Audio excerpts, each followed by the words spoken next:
Good morning. If you'd like to stand, we'll sing our call to worship. Hi. 1, 2, 3, 4. I've got joy, more abundantly. I've got joy. Spirit flows as me. I've got the joy of God in everything I do. I've got joy more abundantly. I've got peace more abundantly. I've got peace. Spirit flows as me. I've got the peace of God in everything I do. I've got peace more abundantly. I've got strength more abundantly. I've got strength. Spirit flows as me. I've got the strength of God in everything I do. I've got strength more abundantly.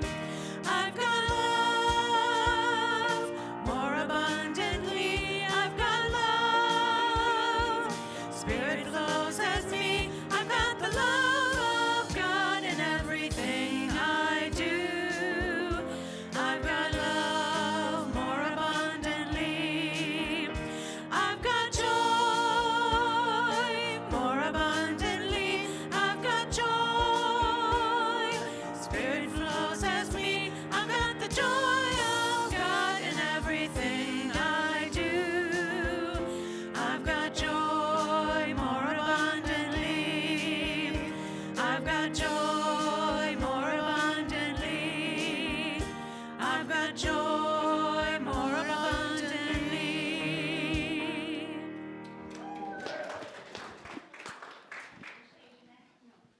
Thank you.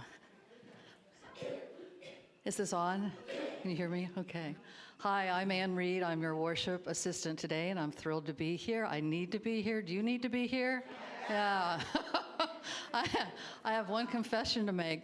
I always prepare the meditation. I can't do like Libby and Blake and Bob. They just kind of channel whatever comes through, which is beautiful.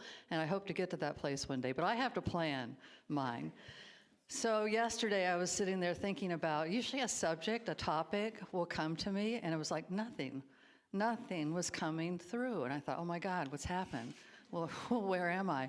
So I thought, okay, are you familiar with Wordle? Well, I thought, okay, I'll do Wordle. And whatever the word is, that would become my theme for the meditation. Do you know what the word was? It was tacky.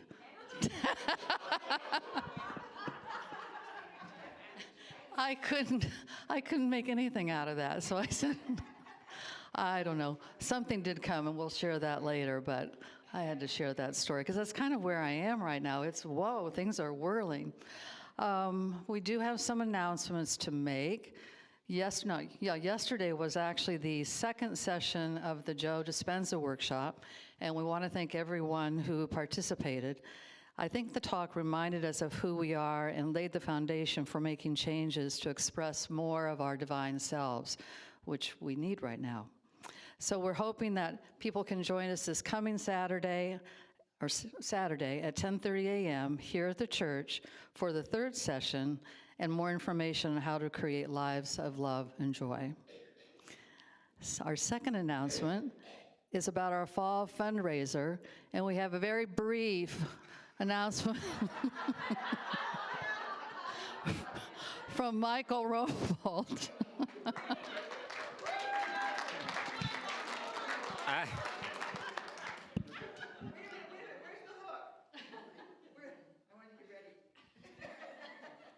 How would you like this ball thrown at you? I'm just here to pump you up, like this ball. For $25, you have a 1 in 25 chance of winning $200. That's as simple as I can make it. So whether you're going to come back with your checkbook or cash, or yeah, it's Ann's. Not anymore. It's the church's. And you can use a credit card. And that's all. It'll be at the back of at the fellowship hall. And I'll be collecting. We only have 2 more days to do this as far as Sundays. The game is on the 30th, and I believe we'll see it here for those who want to watch it. And I don't even know what Michigan did yesterday. They didn't lose. A bye. That's why they didn't lose.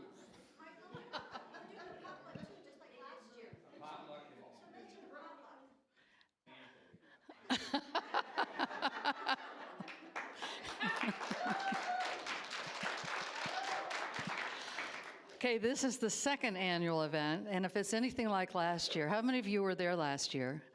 It was fun. It really was a lot of fun.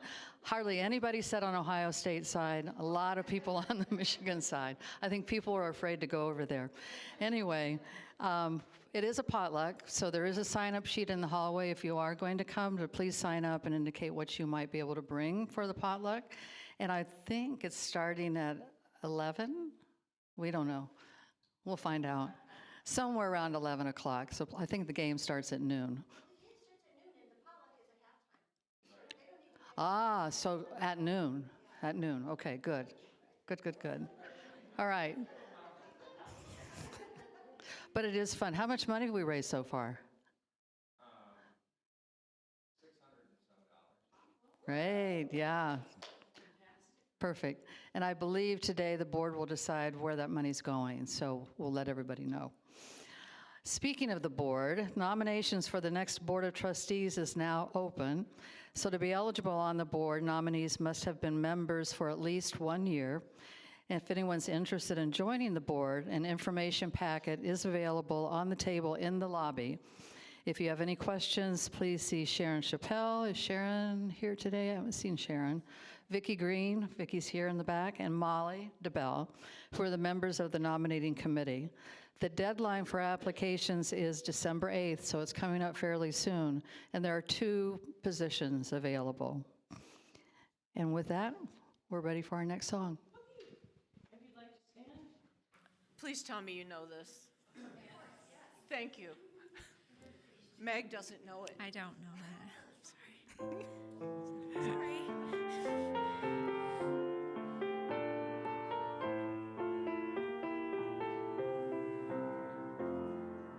But we love her anyway.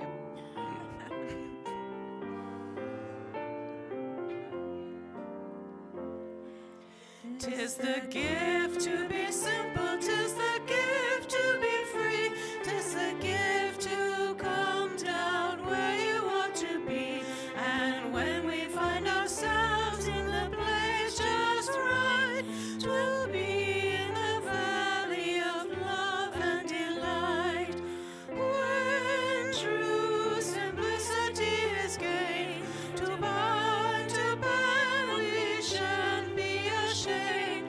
To turn will be our delight, till by turning we come round right.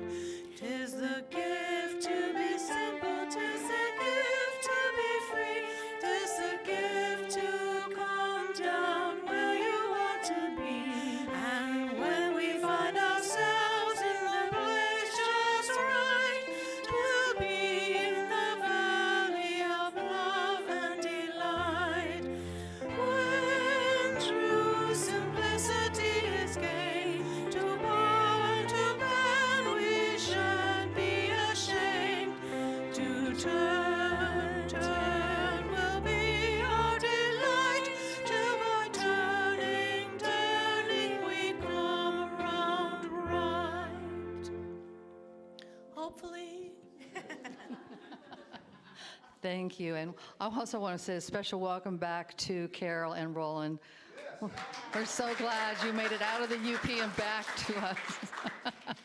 There is one more announcement. Kay, do you want to come forward? It was so special, I saved it until after the song. The Orphan Book Sale is an ongoing fundraiser for us, and it's in the back classroom. Where do you want to say? the classroom way in the back. However, I have put out a sample out front here in the lobby, and all those books have been donated one way or the other, and they're for taking. A small donation would be very handy and very nice. So just take advantage of it. There's also some jigsaw puzzles, and remember, it's always in the back and it's always open. Thank you. Thank you, Kay. Yeah, I've taken advantage. I've purchased a few of those books, and they've been great. One of them is called The Wild Girl, really a good book. So let's get ready for the service part of our gathering today, and we'll start with an opening prayer. And if you would, just close your eyes if you're comfortable with that. So if we're feeling overwhelmed or finding ourselves in the midst of conflict, we don't need to struggle. Grace, the ceaseless activity of divine love, is mine, is ours to claim. This infinite resource of spirit carries us through even the most challenging circumstances, is expressing in our lives right now. We need not earn grace. It's never withheld. Just as water flows when we turn on the tap, saying yes to grace is all we have to do for divine life, love, wisdom, and strength to flow freely in every part of our lives. Centered in grace, we are at peace. Our thinking is clear, and we possess ample understanding, compassion, and insight. Drawing from this divine gift, we bring harmony and joy to our relationships. We move forward with renewed confidence, energy, and efficiency. And so it is. Amen.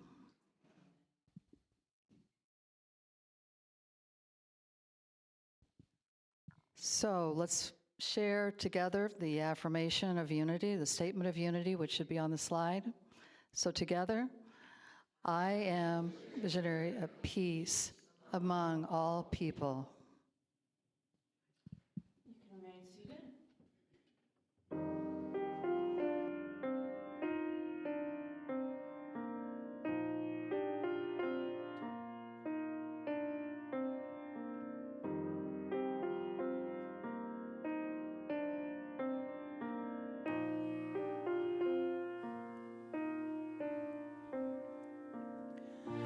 In the silence, there is a sacred place, a secret meeting place. Love is there. In the silence, where every color blends and every rainbow ends, God is there. In the light, now you find that you know peace of mind. In the silence, your path is paved with gold, and all your dreams unfold. Love is there.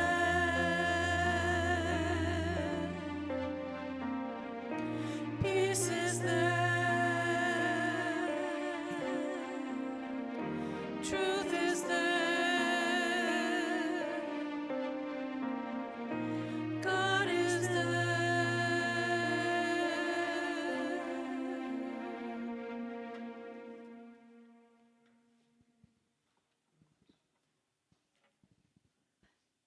Now is the time for.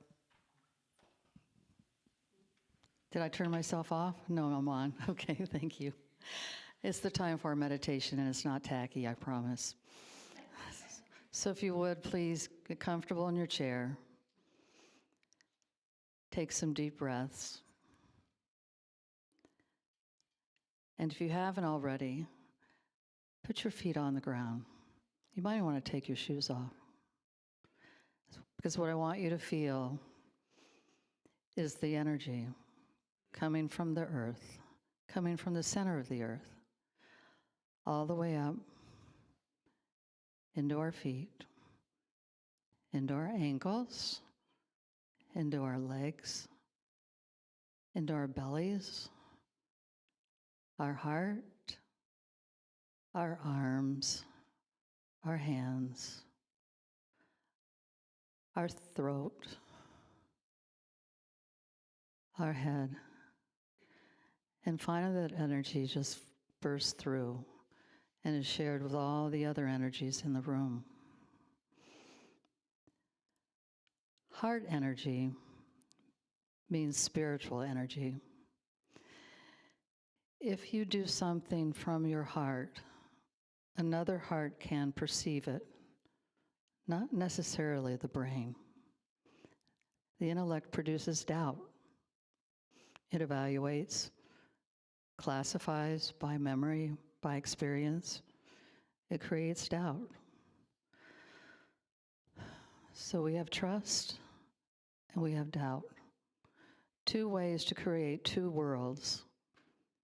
If you have inner darkness, no light of heart, no energy of heart, your brain generates doubt.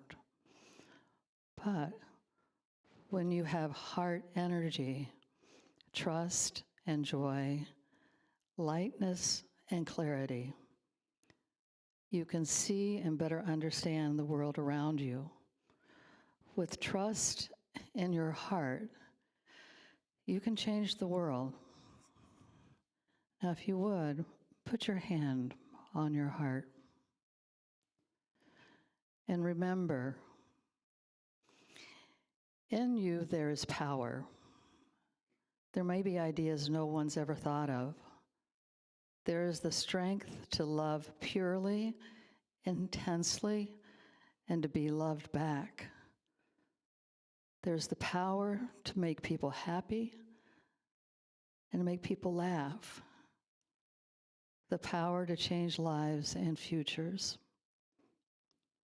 Don't ever forget that power, and don't ever give up on it. You can remove your hand if you'd like, but I'd like you to reflect on that power as we move into the silence.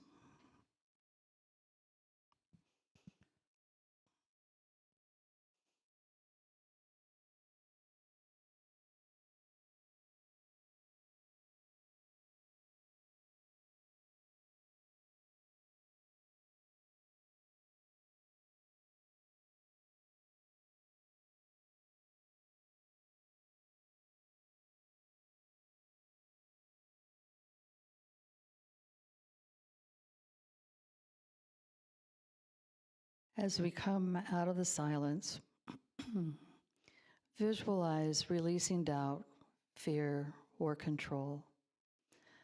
Imagine these feelings dissolving into the air, leaving you lighter and freer. We affirm the belief that no earthly condition, no worldly circumstance is greater than spirit. This is where we place our faith, in the power, presence, love, and grace of spirit. As we call upon these divine attributes within ourselves, we begin to perceive them in others. We grow in faith that together we have the power to create the world of our highest imaginings.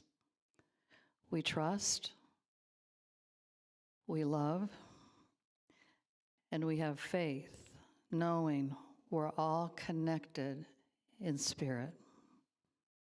And so it is.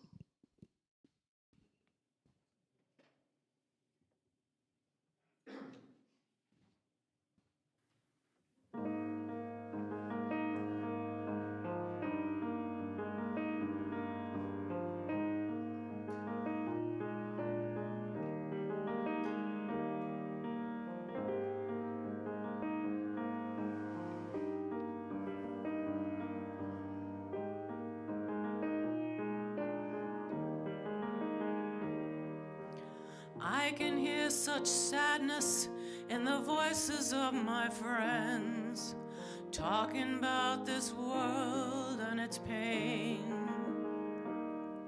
But we must not lose heart, we cannot give up hope, for long have we journeyed for this day, these times, these times.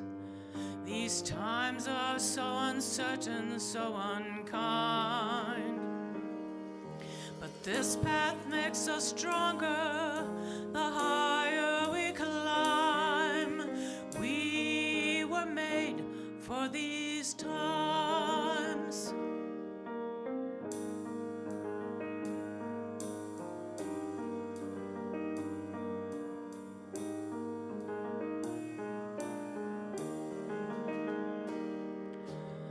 Let us turn our fears into courage, into faith, our greed to generosity.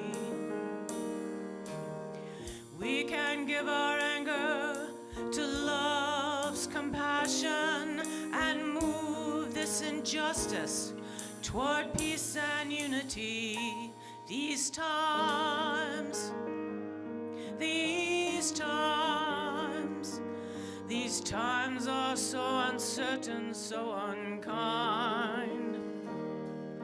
But this path makes us stronger, the higher we climb, and we were made for these times.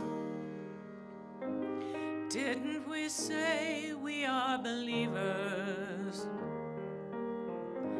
Didn't we ask for grace?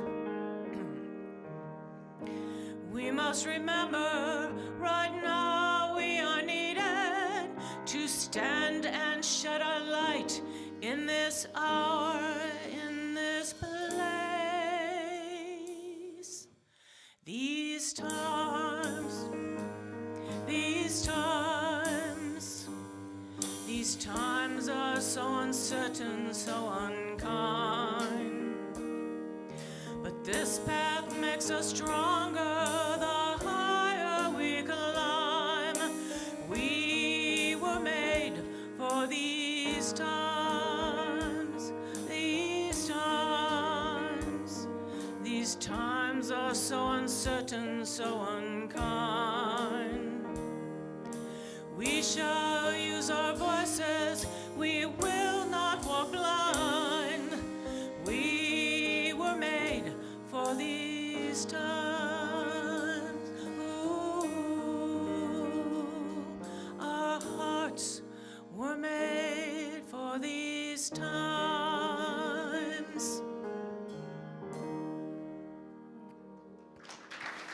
Thank you.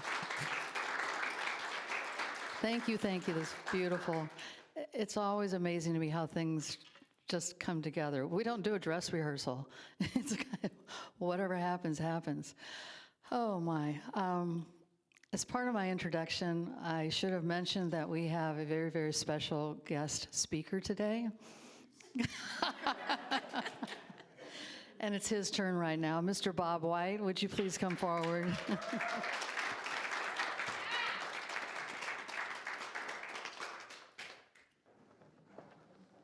Yeah, that doesn't set the bar too high. I have to give a shout out to Carol. I had given her an idea of what I was going to talk about today and said, you go ahead and pick the song. And basically in 3 minutes, she gave my entire presentation. So we can just call it good, we can go home. I had chills running up and down my body through that entire song. That is so good, so true, and so spot on as to what I'm going to be speaking with you about today. Like some others here, I have not been firing on all of my 8 cylinders the last couple of weeks, and even more so right now for some reason. If you were lucky enough to be here last week, you heard one of the best talks and best lessons I think I have ever heard in my life from Reverend Kit Holmes. She spoke directly to the fears that we may be having, to the frustration, to the anger, to whatever else is going on in our heads right now. She talked about it. And at the end, she was hopeful. She gave us some ideas on what we can do and what we really shouldn't be doing. But it's something that we're all going to survive. And you can take that to the bank as far as I'm concerned.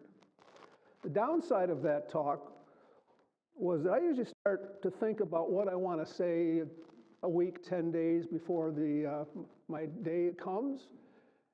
And she, again, talked about everything I was going to talk about today. Much more eloquently, but that's what I was going to do. So I was sitting around last night trying to think, what in the heck am I going to say? And I went to bed about 8 o'clock, and as normal, about 3 o'clock in the morning, I went, aha. It came to me. I was lucky enough to go back to sleep, and I put the outline together this morning. So if I have a little bit of a confused look on my face, bear with me for a few seconds, and I'll try to figure out where I'm going with what I just said. I talked with Carol and told her that the title of my talk today comes from someone we all have heard of, Mr. John Lennon. The title of my talk is, Nobody Told Me There'd Be Days Like These. Strange days indeed. Most peculiar, Mama. These are some strange and difficult days. We all know what we have been experiencing, and what I want to talk about today is where are we, what in the world is going on, what are our challenges, and what's needed, and how can we move forward. So hopefully by the end of this, not that I need to give you any ideas, but we'll have maybe a better idea of what lies ahead and what we can do.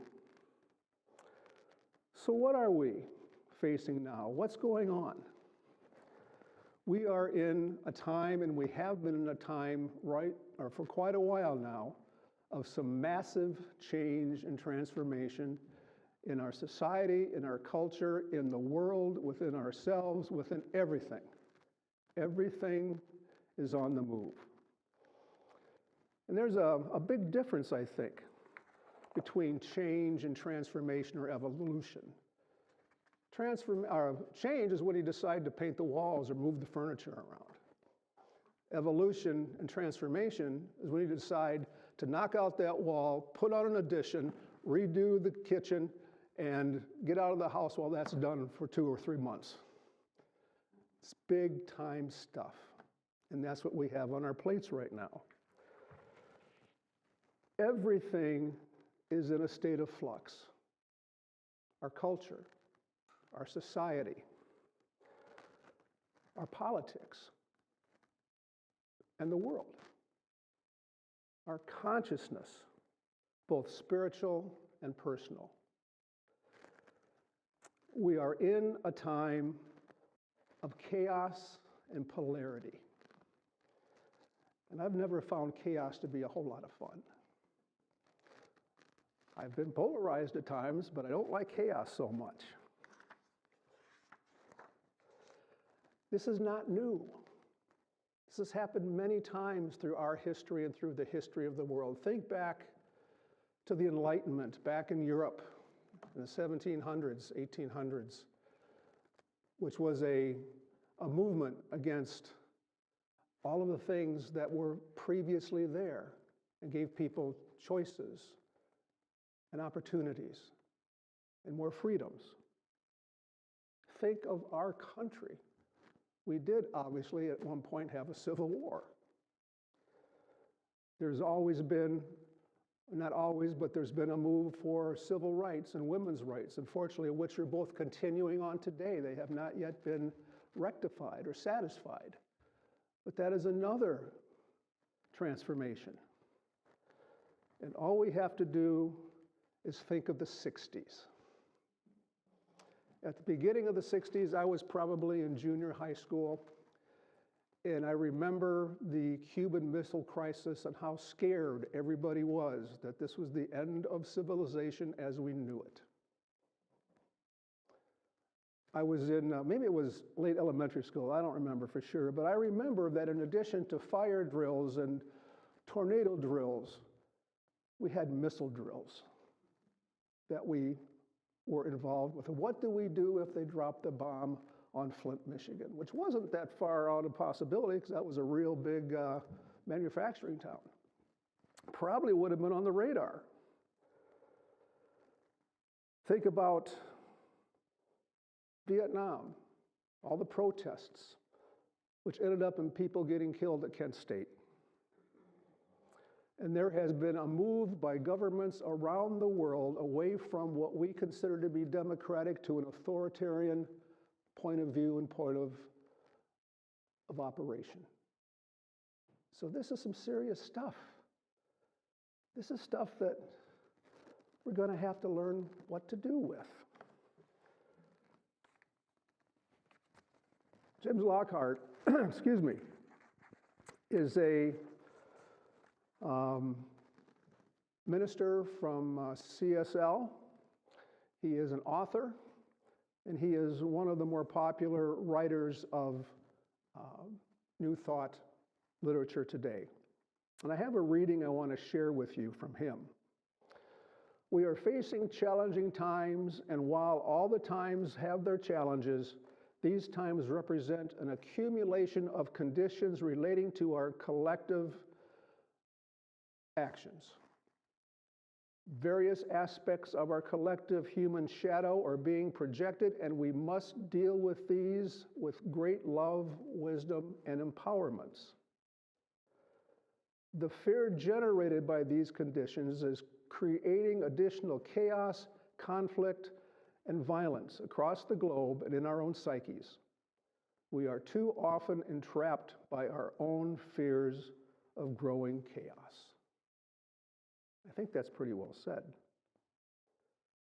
Fear is turning many towards an authoritarianism which promise to wall our personal troubles out and keep us safe if only we obey the increasingly disempowering rules and edicts, if we close our eyes to the necessary cleansing of those undesirables who are blamed for our fears. It's a lot to do, isn't it? There's a organization called Freedom House. It's a nonprofit. It was formed in 1941 by Eleanor Roosevelt and Wendell Willkie, who lost the presidency to her husband in 1940.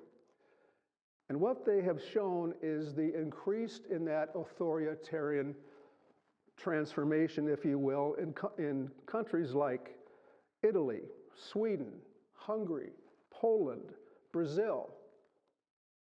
And I think you could probably add the United States to that now, too. We have been, and this isn't just about this last election year, this has been going on for a long time now. I mean, that doesn't surprise anybody. I was just trying to think of what I can take it back to, and I can't come up with a starting point, but it's been something we've been dealing with and working with and trying to change in a whole lot of years, and it's still here. This is, I think, a generational transformation. But I'll get to it later, but I'm also very optimistic about that. But as for now, we have to find a way to deal with the division, the divisiveness, the fear, the frustration, the anger, and our own tribal behavior of retreating to our corners and thinking in terms of them and us, we and they, we're right, they're wrong, and trying to have a society that somehow can find a way around all of that. To continue on with Jim, he's got a way of saying, what are the challenges? And he says, transformation is not for the faint of heart. It requires one to realize their power in surrender and to vision in a chaotic environment. The chaotic environment is upon us now and growing more chaotic as time goes by. The chaos is driven by increasing rates of change in our society as well as the pushback to that change. It's a two-way street. I have one other quote by Eric Butterworth I'd like to share with you as far as what are the challenges and what can we do. We are not in the world to set it right, but to see it right. And right seeing is the passport from illusion to the heaven of accomplishment. If you want to change the world or be an influence in the world, you must begin with yourself by changing the way you see the world. Get back to the principle, a whole interview, a whole universe, a whole person. We can't change the world. Not one of us, not two of us, not this room, not this country. That's way beyond what we can do. But we certainly can change this space around us and make the people that we come in contact with not feel the division and everything else that is going on right now. We can be compassionate, we can be loving, we can be spiritual, and we can make a difference if we choose to.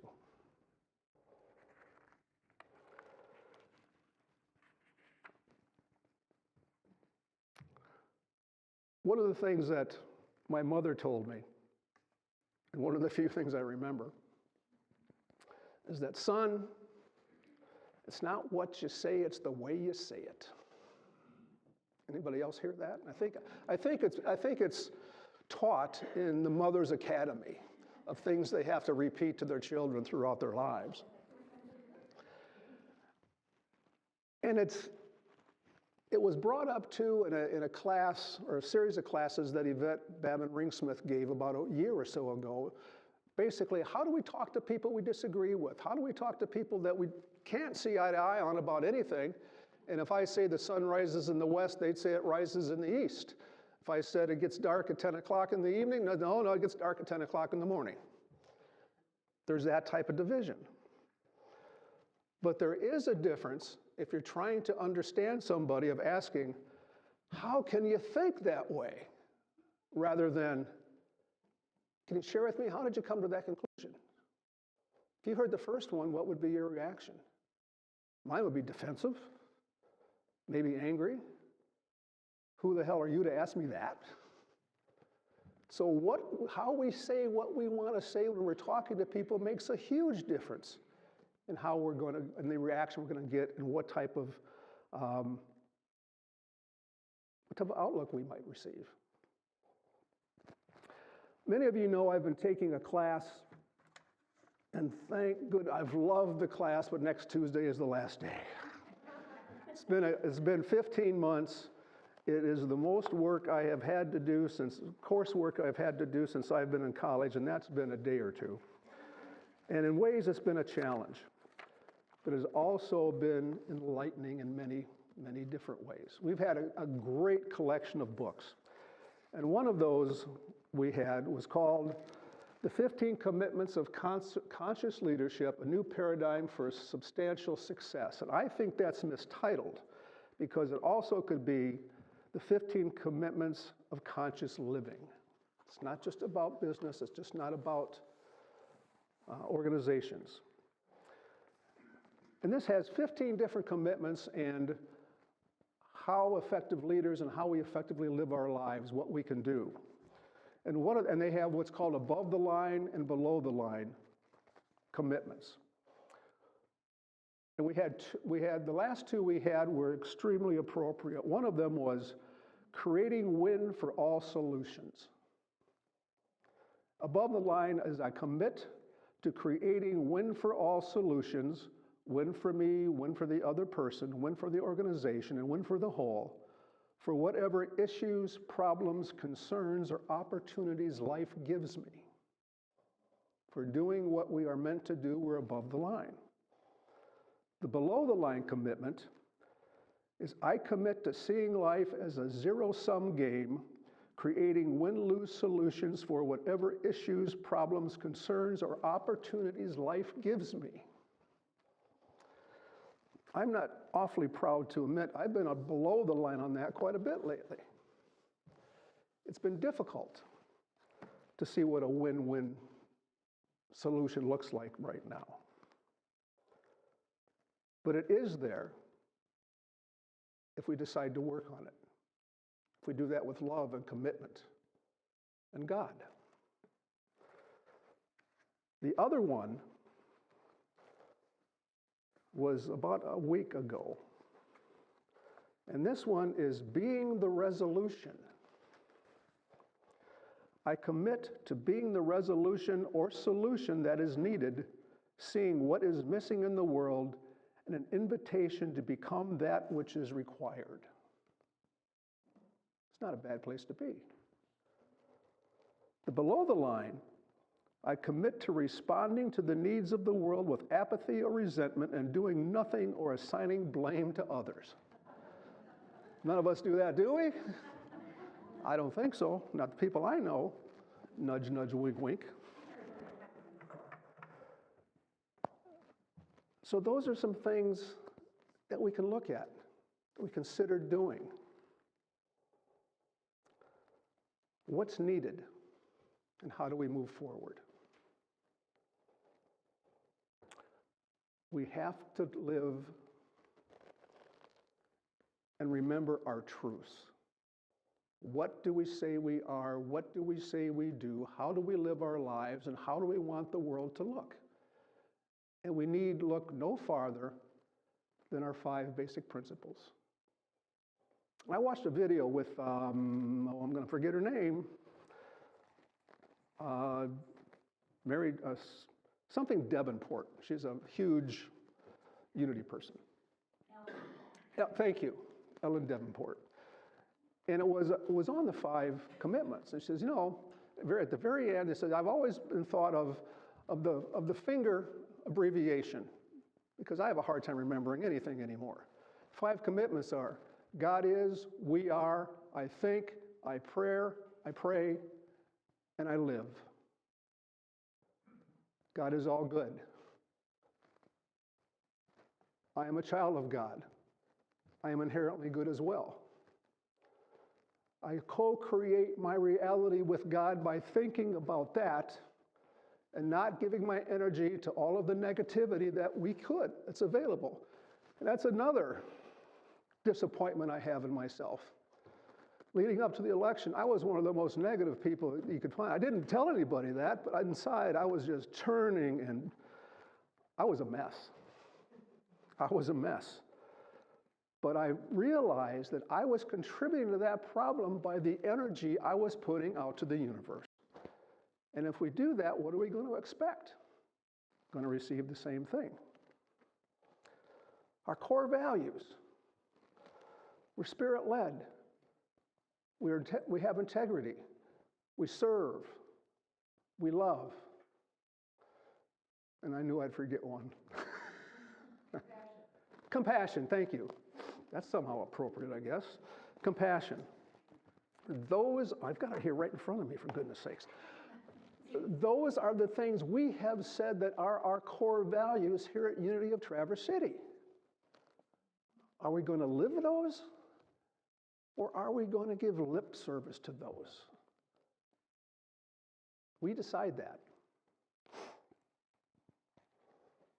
And remember, as Judy said a couple weeks ago, and we've talked about before, God is in everything. God is here now. He is with us. Something good will come of this, even though I'm not sure I'll be alive to see it. Maybe if I live to 120. But I don't think this is going to be simple, folks. I told you about a word that I learned, and it was actually from Jim Lockhart. He was a guest speaker at our class, one of our classes. And he says, there are people who think the apocalypse is coming. There are people who are optimists. I'm an apoca-optimist. And I think I fall in that category too, because I don't think things are going to change and get a whole lot better in the immediate future. I just don't. And I'm putting that out there, and I probably shouldn't, but there will be improvements, but there also will continue to be challenges for quite a while. But eventually, there will be a change in our world, a change in our country, a change in consciousness, and a change in the way we live our lives and we react to everyone else who is in this population, the human population. That will occur.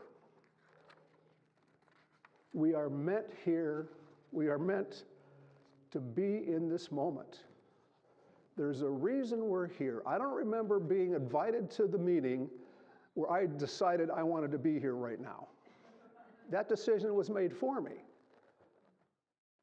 But it was a decision made by God who knew that we could deal with this. We will not roll over. We will not quit. We will not just let things happen that are foreign to what we believe. We'll be pleasant about it. We won't call people names. We won't call them stupid. We won't call them anti-American. We won't call them anything other than another person who thinks differently that we can respect and possibly learn something from. What a concept is that? I've got a couple more quotes to share with you, and then I will be done. Jim Lockhart has one more. This is all from the same article, by the way. We are called to know the truth ever more clearly and to be our best selves as a result. We are called to stand in our strength and power with compassion and grit.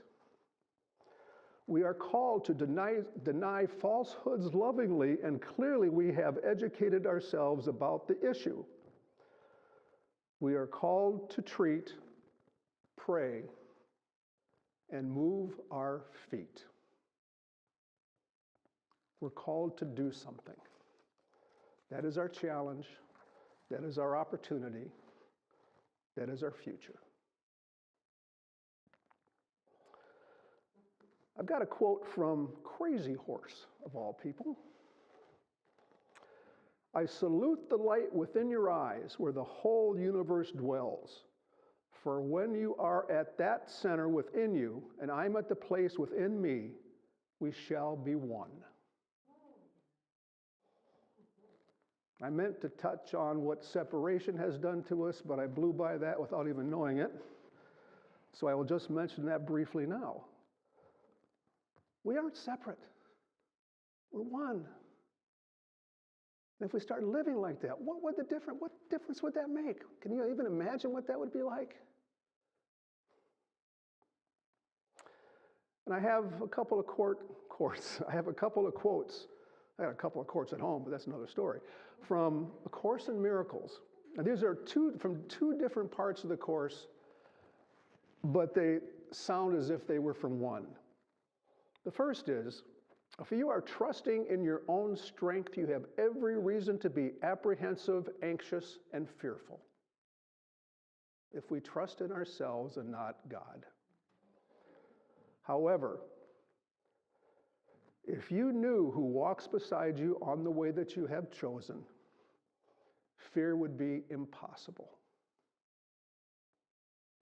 All we have to realize, my friends, is who we are, what we're here to do, how we can do it, and then do it.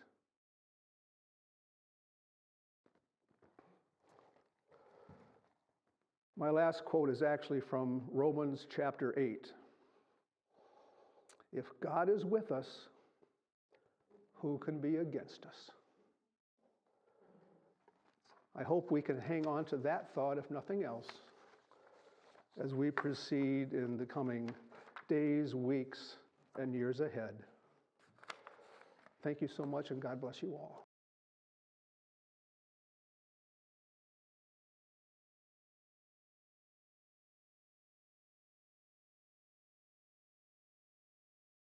Thank you, Bob. You took my order of service. I can't do this without my order of service. Where did you put it?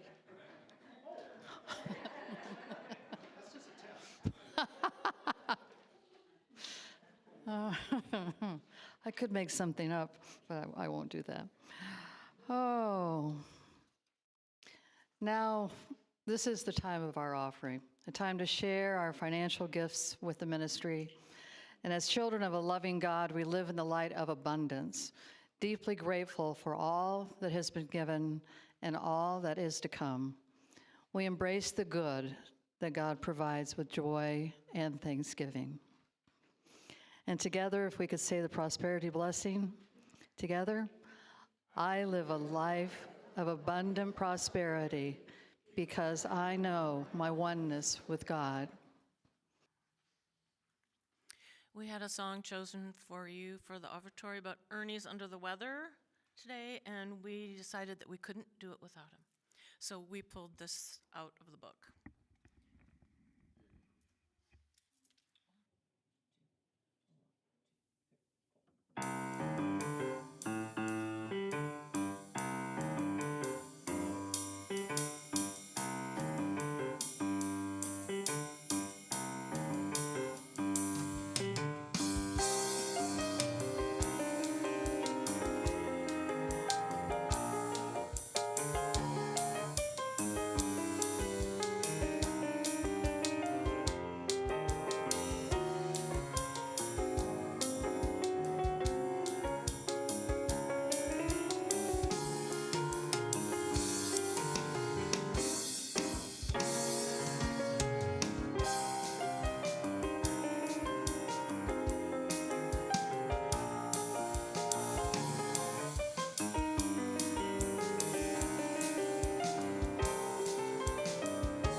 Thank you, thank you, thank you, thank you. Oh, it's something about when Roland comes in with those drums. I'm like, oh, I love it. Oh, I want to thank you all for being here today. It's been a beautiful service all the way around. So thanks to everyone, our volunteers in the front, our volunteers in the back. For those of you who want to stay after, there will be food and fellowship all the way in the back. I encourage you to come and share more with us. We will have prayer chaplains available. Someone in the front is normally here, someone out in the lobby, if you have any special prayer requests. And I do encourage people to take advantage of that particular service. It's very, very meaningful. If you're new, I do see some not so familiar faces out there. If you're new to Unity and would like to know more about who we are and what we stand for and why we're here, we do have packets in the back, and you can get those from the ushers, anyone who's interested. And I think that concludes today's service. So if everyone wants to stand and form our circle.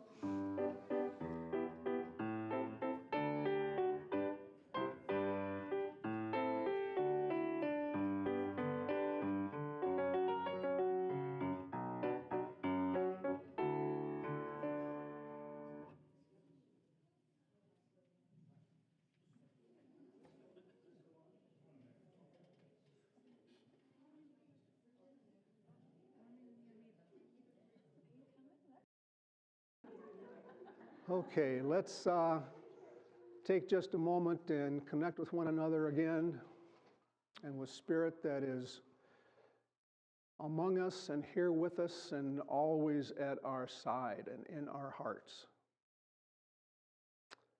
And we are beyond grateful for having had the opportunity to be here with one another this morning.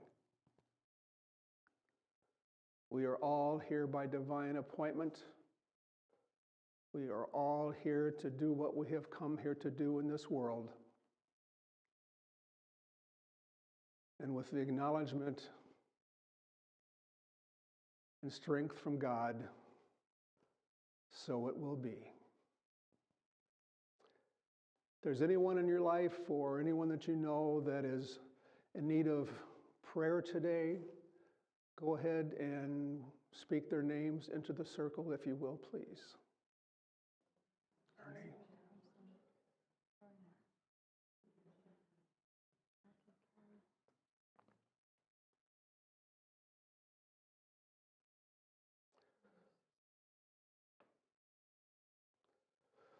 We release these prayers, and an apple too, yeah, to the universe, unattached to the outcome, knowing that God is in control. And we close today with our prayer that is on the screens together. The light of God surrounds us. The love of God enfolds us. The power of God protects us. And the presence of God watches over us. Wherever we are,